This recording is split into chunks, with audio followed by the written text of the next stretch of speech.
నేటి ఆత్మీయ మన్నా. దేవునికి స్తోత్రాలు. అందరికీ వందనాలండి. అందరూ బాగున్నారండి?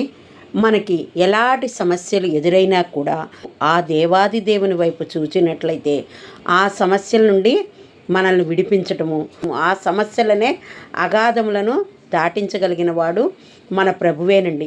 కాబట్టి ఆయన యందు నమ్మిక కలిగి ధైర్యం కలిగిన వారముగా ఉన్నట్లయితే ఎలాంటి పరిస్థితులనైనా కూడా మనము దాటగలుగుతామండి. వాక్యం చూసుకుందామండి. రూతు గ్రంథము 1వ అధ్యాయము 1వ వచనము. దేశంలో కరువు కలగగా యూదా బెత్లెహేము నుండి ఒక మనుష్యుడు తన భార్యను తన 2 కుమారులను వెంటబెట్టుకొని మోయాబు దేశమున కాపురం ఉండుటకు వెళ్ళెను. ఇక్కడ ఈ యొక్క మనుష్యుడు ఎవరో మనకి తెలుసు. ఎలీమెలెకు, అతని భార్య నయోమి, ఆమె యొక్క 2 కుమారులు. ఈ కుటుంబం అంతా ఇక్కడ బెత్లెహేములో కరువు వచ్చిందని చెప్పి మోయాబు దేశానికి వెళ్ళిపోయారు.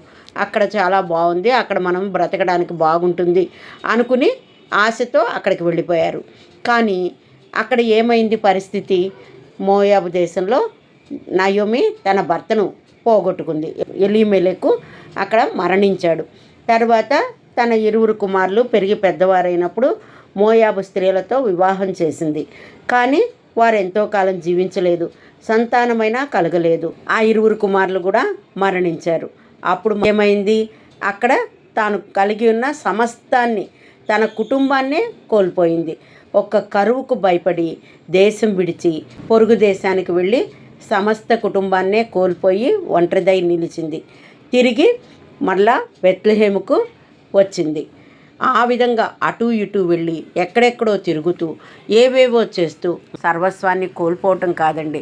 మన ప్రయత్నం మనం చేస్తూ దేవునిపై ఆధారపడే వారంగా ఉన్నట్లయితే దేవుడు మన పక్షమై నిలిచి మనల్ని ఆ యొక్క సమస్యల నుండి విడిపించుటకు సిద్ధంగా ఉన్నాడు.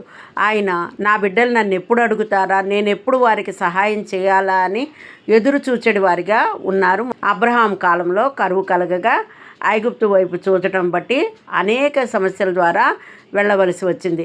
ఆఖరికి భార్యను తన సహోదరిగా కూడా చెప్పుకోవలసిన పరిస్థితులు ఎదురయ్యాయి. మరి అదేవిధంగా అబ్రహాం దినముల్లో వచ్చిన మొదటి కరువు కాకుండా మరి ఒక కరువు ఇస్సాకు కాలంలో వచ్చింది. ఇస్సాకు కాలంలో కరువు కలిగినా కూడా దేవుడు అతనికి తోడై ఉండటం వలన 100 ఫలము పొందుకున్నాడు. ఎందును బట్టి ఆ యొక్క దేశంలోనే అతడు విత్తనము నాటాడు. ఆ విత్తనము నాటుట ద్వారా అతడు 100 ఫలము పొందుకున్నాడు. అతడు ఆ యొక్క ప్రయత్నము చేయటం ద్వారా దేవుడు అతడి ప్రయత్నాన్ని ఫలింపచేసి దీవించాడు. అదే విధంగా చూసుకున్నట్లయితే దావీదు కాలంలో కూడా 3 సంవత్సరములు విడవకుండా కరువు ఎదురైంది. అప్పుడు దావీదు ఏం చేశాడు? దేవునికి మనవి చేసుకున్నాడు, ప్రార్థన చేశాడు. నీవు కలిగి ఉన్న కరువుల నుండి సమృద్ధిలోనికి నడిపించబడాలంటే నీవు ప్రార్థన చేయవలసి ఉన్నది. అలా చేయకుండా ఆ దేశము ఈ దేశం అని తిరిగినట్లయితే నీవు పొందుకొనవలసిన ఆశీర్వాదాలను పోగొట్టుకుంటావు. నీ పాపదోషములను ఒప్పుకోకపోతే కూడా నీవు ఆశీర్వదింపబడవు. తల్లిదండ్రుల పాపదోషములు, పితరుల పాపదోషములు, వ్యక్తిగత పాపదోషములు, కుటుంబ పాపదోషములు నీ కుమారుల మీదకు శాపాలుగా మార్చబడతాయని చెప్పి దేవుని లేఖనాలే సెలవిస్తున్నాయి కదండి. కాబట్టి అవి పరిహరింపబడాలి అంటే నీవు దేవుని యందు కన్నీటితో మొరపెట్టాలి. అప్పుడు ఆయన నీ పాపదోషములను క్షమిస్తాడు. కాబట్టి ఆ విధమైన నడవడి కలిగి నడుచుకునే వారంగా ఉండాలి. అదే విధముగా కొందరు ఈ దినం మంచిది కాదు, ఆ దినం మంచిది కాదు, లేదంటే ఆ శకునం మంచిది కాదు, ఇలాంటి ఆలోచనలతో ఇంకా కూడా దేవునిలో ఉండి కూడా ఆలోచించే వారిగా కొందరు ఉంటుంటారు. అన్ని దినములు మంచివేనండి. పాత స్వభావము, పాత అలవాట్లు విడిచిపెట్టి నిన్ను నీవు నూతనీకరించుకోవాలి. నీవు నూతనీకరించబడాలి. నీ ప్రారంభ దినములు మాత్రమే కాక ముగింపు దినములు కూడా దేవునికి మహిమకరంగా ఉన్నట్లయితే నీవు ఎలాంటి సమస్యలనైనా, ఎంతటి కరువునైనా దాటగలుగుతావు. నీ దేవుడు నిన్ను తప్పక దాటిస్తాడు. నిన్ను నా దేవుడు ఆశీర్వదించబోతున్నాడు. నీ శత్రువులు నిన్ను చూచి ఈర్ష్యపడబోతున్నారు.